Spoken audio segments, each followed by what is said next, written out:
Hello guys! Blessed Sunday everyone! So, mga last week, it's been a busy week.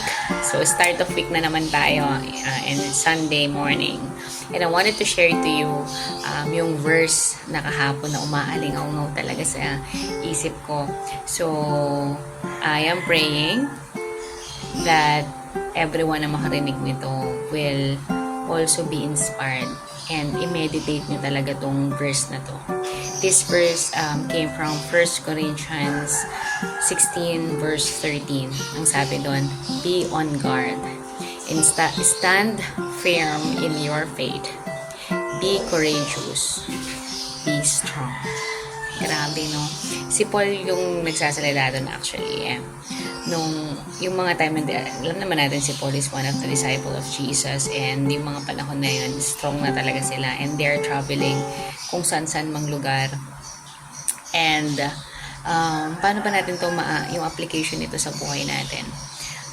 Alam natin, or kung babasahin natin on the Bible, na hindi naging madali ang journey ng mga apostles natin, but still they can say na tayo ay maging stand firm sa faith natin, maging strong tayo, maging courageous tayo. But yung first doon, sinabi be watchful or be on guard.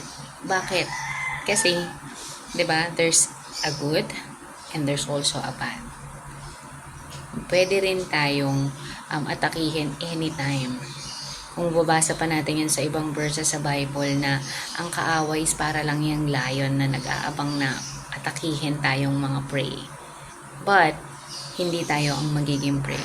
Because we are in the Lord and we have Jesus and we know who is our God is. Hindi tayo kailanman masishaken. Yes, there's a struggle. Yes, there's a problem. But we will not be shaken because God is with us every day.